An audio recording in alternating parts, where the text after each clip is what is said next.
comment tu as été sollicité par Sportail Community pour venir, enfin par ta présence, tu n'es pas tellement là pour donner un coup de main, mais montrer quand même l'exemple quelque part, parce que tu as fini par... Pauline, on se connaît, je vais reprendre ses mots, je vous laisse calculer. On s'est vu en 76 la première fois. Je suis international de basket, comme je te l'ai dit tout à l'heure. Pauline aussi, elle a une carrière magnifique. Moi, j'étais un petit peu le rebelle du basket français parce que je voulais vivre ma vie et puis rester les pieds sur terre. Donc, est-ce que c'est un bon chemin ou pas? Moi, je dirais oui parce que ça m'allait à moi. Mais Pauline a une carrière magnifique. Donc, ce qu'elle fait à l'heure actuelle avec Sportail Community, pour moi, c'est hyper important. C'est ce qui manquait, cette passerelle entre le monde pro et le monde professionnel actif. Pour pouvoir prendre les compétences du sportif, on ne va pas lui demander de courir un 100 mètres et d'avoir un cardio fantastique, mais prendre ces compétences qu'il a, qu'il ne sait pas encore, mais il les a, je suis le premier à le savoir, et Pauline aussi, pour pouvoir les transmettre dans le monde de l'entreprise. Le monde de l'entreprise, je donne un exemple, le monde de l'entreprise, il perd une ressource, c'est le client à 5 pattes, c'est son client, ça c'est l'informatique qui ressort. C'est son utilisateur en interne. C'est le client, il part, il est à 5 pattes, il connaît la société, il connaît les process, il est à l'aise. La société, elle recherche le mouton à 5 pattes.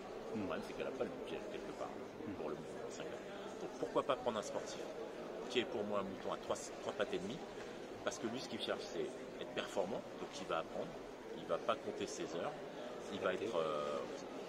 ce que les sociétés cherchent, il va travailler en équipe, il va être résilient, et puis, comme l'a dit Pauline tout à l'heure, il va être créatif. Donc, il ne faut surtout pas avoir peur, vous les sociétés. Alors, évidemment, on peut faire des erreurs, mais moins quand même. Parce qu'un sportif, lui, le lendemain, il veut sortir, j'en parlais tout à l'heure avec un ancien streamer, il sort de sa zone de confort tous les jours, parce qu'il veut progresser dans ce qu'il fait. Donc, il va progresser dans son boulot de chef de projet, il va progresser dans son boulot de commercial. Moi, j'étais basketteur professionnel, maintenant je suis Customer Success Account Manager. Je travaille pour un gros groupe informatique qui est un grossiste. Et est-ce qu'il y a 20 ans, je me voyais Customer en train de parler d'infrastructure avec Google, AWS? Est-ce que je savais déjà ce que c'était qu'un CRM? Donc voilà, tout s'apprend. Le sportif, il adore apprendre. Et s'il vous plaît, n'hésitez pas, prenez-les. Merci. Quelles sont les qualités essentielles pour le résumer comme tu l'avais fait tout à l'heure, de choses qui vont être directement transposables et des trucs sur lesquels de toute façon ils vont Déjà, travailler? c'est la résilience. Ouais. Un sportif ne va jamais lâcher l'affaire. Il est résilient. Ensuite, c'est l'adaptabilité. Un sportif, allez, je prends un sport que j'adore, c'est le surf. C'est jamais la même vague, c'est jamais la même condition. Je prends un deuxième sport que j'aime, c'est le golf. En l'espace d'une demi-heure, le terrain va changer. Donc, le sportif, il est adaptable. Et puis surtout, un travail d'équipe. Et puis, cet enthousiasme, cette énergie qu'il va apporter dans un groupe, parce que il est comme ça. C'est une usine à énergie.